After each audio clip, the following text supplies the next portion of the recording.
Does anybody else feel the seething rage when they see an AI video nowadays?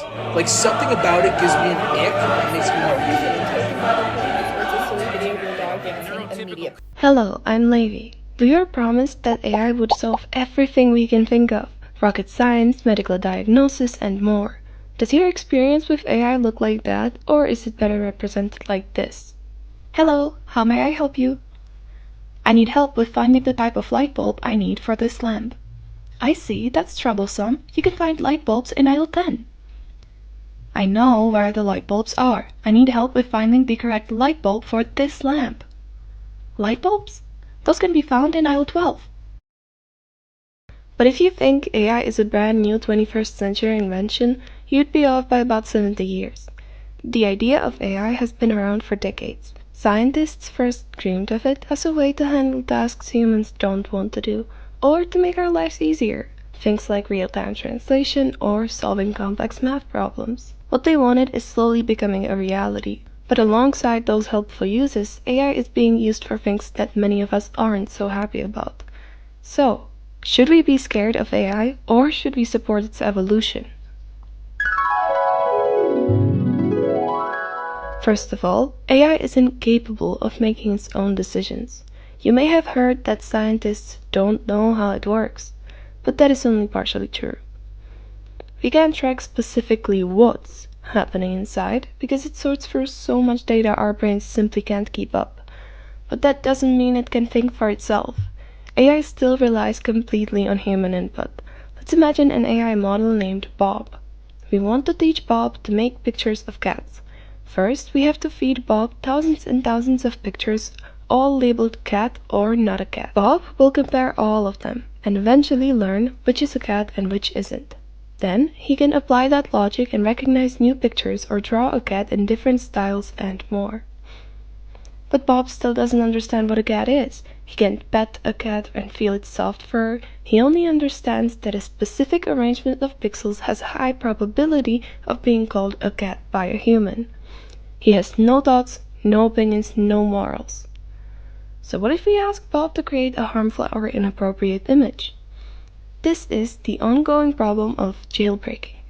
It's a way of writing a prompt that tricks the AI into overriding its own safety rules. This can be used to create harmful content or even generate computer viruses.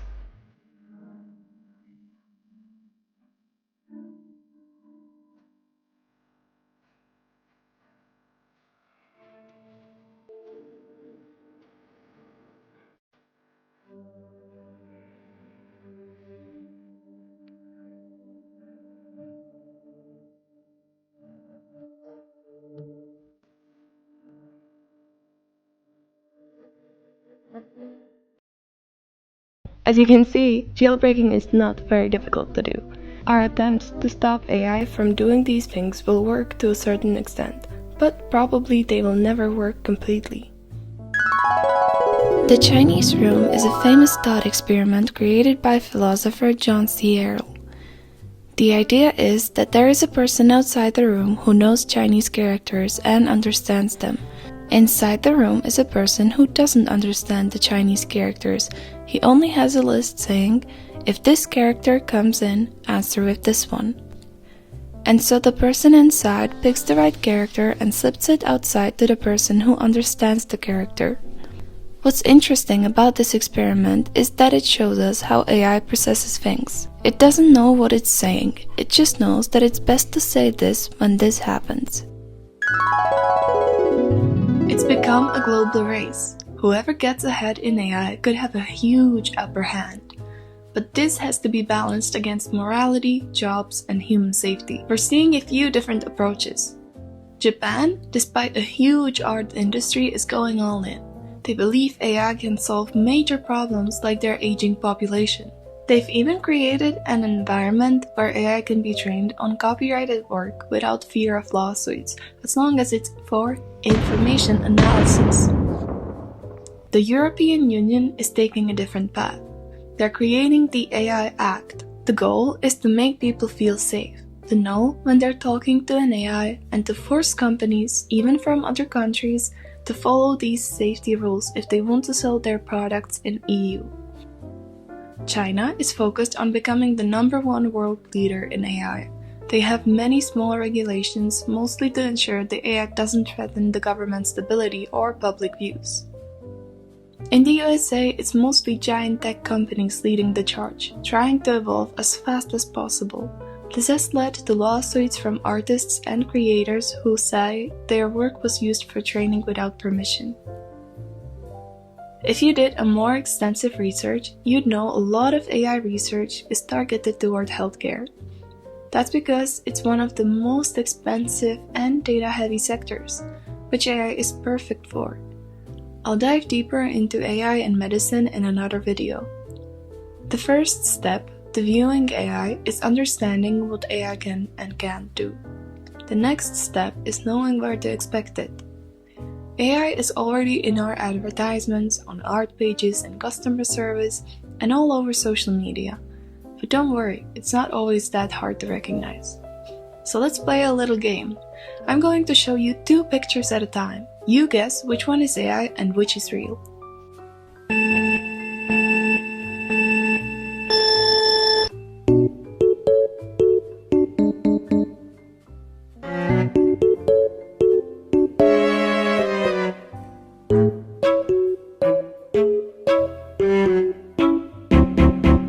How many did you get right? Let me know in the comments.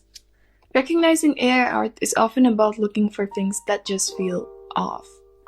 An artist working for 8 hours on a painting isn't going to make obvious mistakes, but AI does. Look for weird hands or extra fingers, pointless characters in the background who are just standing there, a strange or impossible architecture. For example, I tried to get an AI to make the street, but no matter what I did, the alignment of the houses was all wrong. Take everything you see online with a grain of salt. If it's important, check it on multiple trustworthy sources. If it's not, it's probably better to assume it isn't real and not worry about it. A lot of people are angry at AI because it's already threatening jobs, especially in creative fields. Is this something we should try to stop? It's a change we should manage, not block. If we just let AI make people homeless, it will lead to massive distrust. Then, even the amazing uses like in healthcare, it won't be accepted. I think of it like the Industrial Revolution. New technology always replaces some jobs, but it also creates new ones and allows for incredible new possibilities. The best path is to regulate its use now with things like the AI Act, so we get the benefits without the chaos. Something absolutely worth mentioning is the cooperation of AI and artists. Now, I'm not talking about artists who pretend AI art is theirs, but uses like training AI models extensively can take even longer than making art and can result in very interesting pictures. Another great way of using AI is to enhance photos in ways that are simply impossible otherwise. A perfect example is a calendar created by Czech photographers Lenka Hatasheva and Monika Navrátilová, who worked on the project Proměny fantazie 2026, Changes of Fantasy 2026. The making of this calendar has been a tradition since 2010, and the money made from the auction of the calendar is given to a foundation that works on making children's hospitals look cozier and safer for ill children. I got a chance to talk to one of the photographers, Lenka Hatasheva. She told me that AI has been of immense help, not only in photos like the ones she made for the calendar, where she first created the background using AI and then edited in the faces of Czech celebrities, but also in post-production, where all of the editing of skin or background used to be tedious work, but now is much faster and smoother.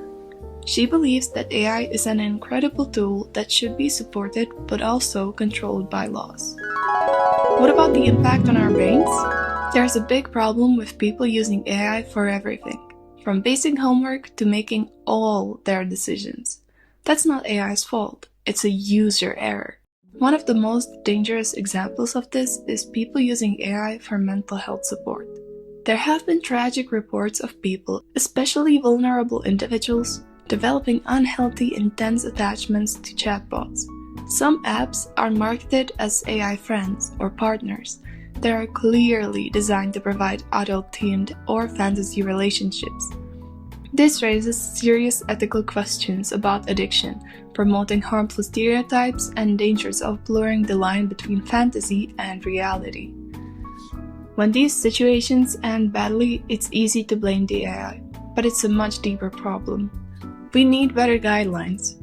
Using AI for deep researches, healthcare, and global problems should be supported, but simple, unnecessary use should be heavily regulated. As if it isn't, it will not only create dependent adults who can't think for themselves and miss basic knowledge, but also harm our environment. AI has a strong impact on our environment, but it isn't clearly good or bad.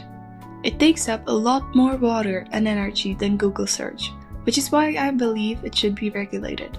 On the other hand, it can constantly check and make sure of stopping deforestation through radars. It could be the answer to some of our biggest global problems that humanity is facing, such as global warming and more. So, a conclusion? AI is something to be supported, but regulated and used wisely. Regulations like AI Act are definitely important and should be embraced, and our daily use of it decreased. We absolutely need to educate ourselves and everyone around us. Talk to your parents, your friends, and any children or teens in your family about what AI is, and do your best to stop them if they went down the wrong path, as it is our responsibility to make sure we keep our brains and our family safe.